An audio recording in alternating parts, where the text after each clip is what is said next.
जय श्री कृष्णा। राधे राधे भक्तजनों, आज सुनेंगे आप सभी ने सोमवार की व्रत कथा और साथ में सुनेंगे आरती। सोमवार का व्रत करने से, उनकी कथा सुनने से भोलेनाथ माता पार्वती प्रसन्न होते हैं और उनकी सारे मनोकामना को पूरा कर देते हैं। भोलेनाथ की जय हो, भोलेनाथ की जय हो, माता पार्वती की जय हो, माता पार्वती की जय हो। एक साहूकार था जो भगवान शिव का अनाय भक्त था।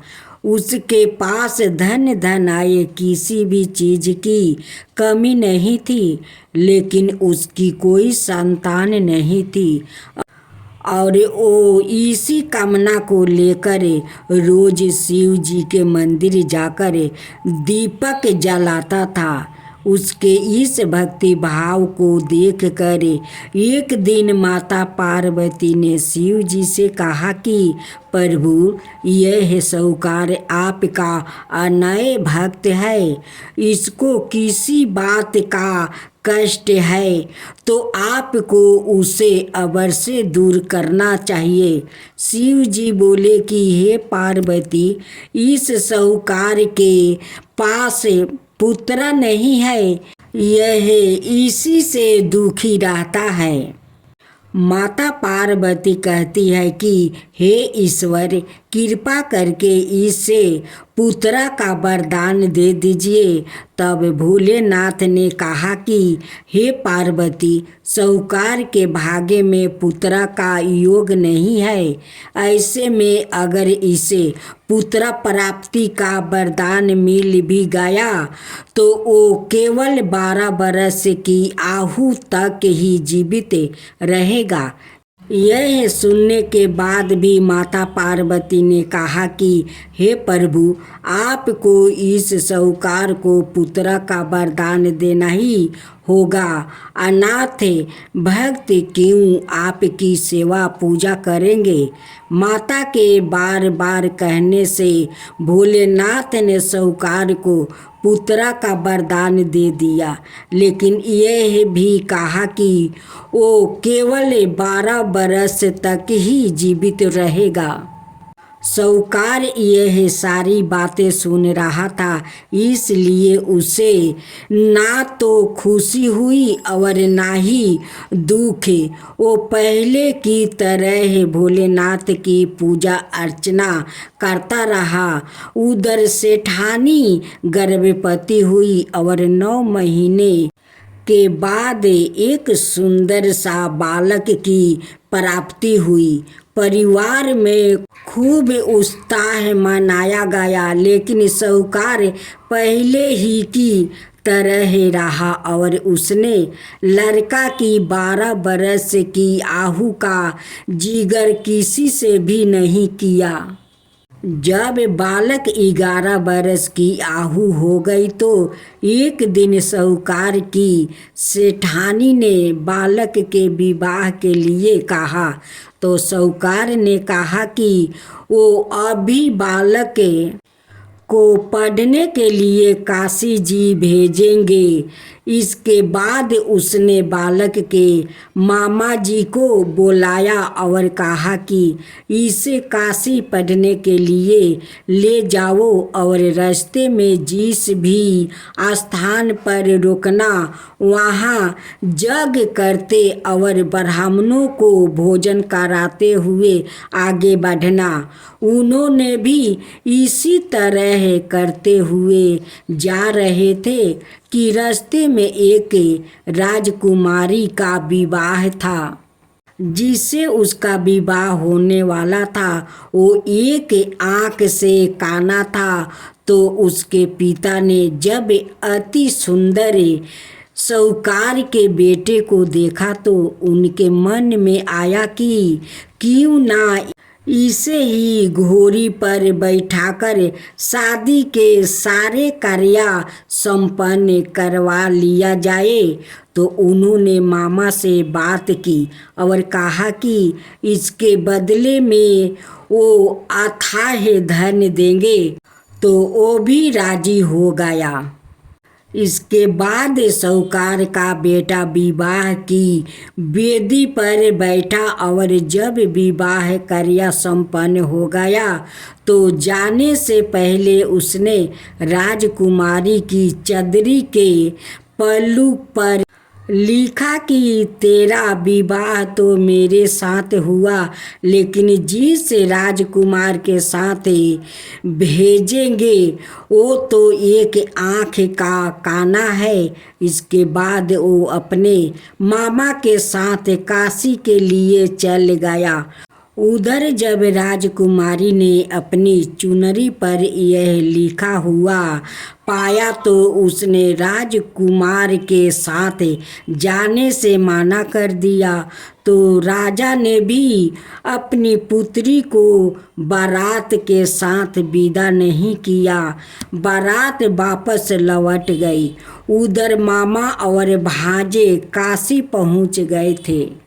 एक दिन जब मामा ने जग रचा रखा था और भांजा बहुत देर तक बाहर नहीं आए तो मामा ने अंदर जाकर देखा तो भांजे का प्राण निकल चुके थे।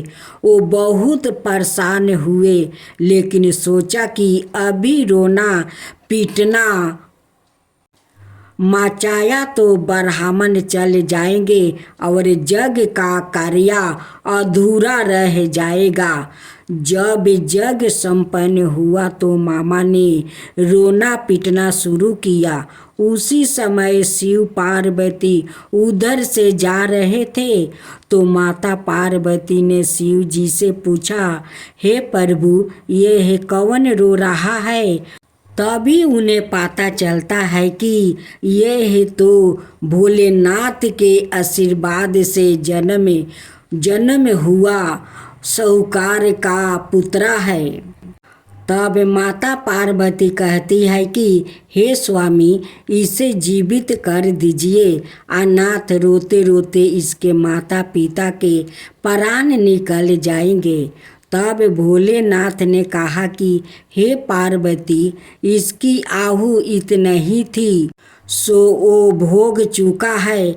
लेकिन माँ के बार बार आग्रह करने पर भोलेनाथ ने जीवित कर दिया। लड़का ओम नमः शिवाय करते हुए उठा और मामा भांजे दोनों के ईश्वर को धन्यवाद दिया और अपनी नगरी की ओर लौटा।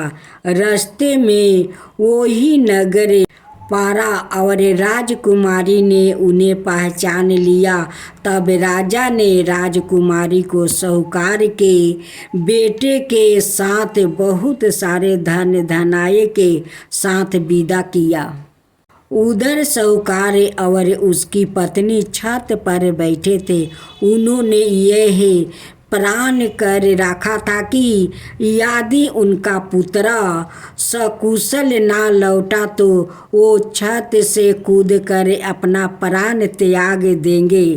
तभी लड़के के मामा ने आकर साहूकार के बेटे और बहू के आने का समाचार सुनाया, लेकिन वो नहीं माने तो मामा ने शपथ पूर्वक कहा।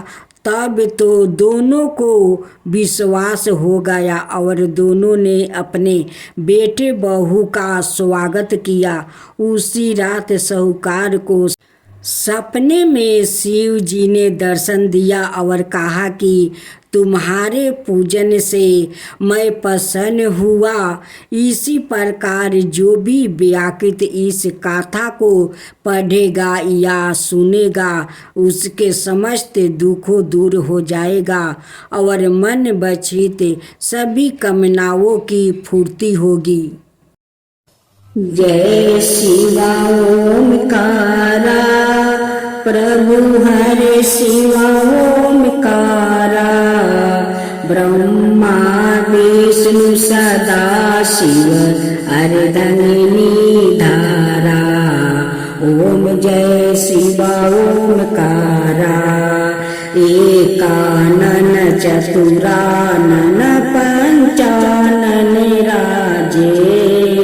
शिव पंचानन साजे हंसासन गरुड़ासन विषवाहन साजे। ओम जय शिवा ओमकारा दो भुज चार चतुर भुज दस भुज अति सोहे तीनों रूप निरखता त्रिभुवन जन मोहे। ओम जय शिवा ओमकारा अक्षर माला बने माला मुंडी माला तारी चंदन मृग मद सोहे बोले सुभिकारी। ओम जय शिवा ओमकारा श्वेतांबर पीतांबर गंबर अंगे सनकादिक बरे मादिकी भूतादिकी संगे।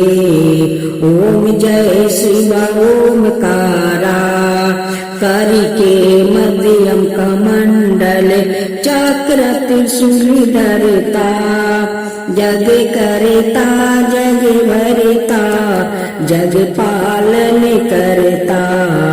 ओम जय शिवा ओमकारा ब्रह्मा विष्णु सदा शिव जानते अविवेका प्राण बचर के मध्यम याहे तीनों एका। ओम जय शिवा ओमकारा तीर गुण शिव जी के आरती जो कोई नर गावे शिवा जो कोई नर गावे। कहत शिवानंद स्वामी मन भजत शिवानंद स्वामी मन बाचित फल पावे। ओम जय शिवा ओमकारा जय शिवा ओमकारा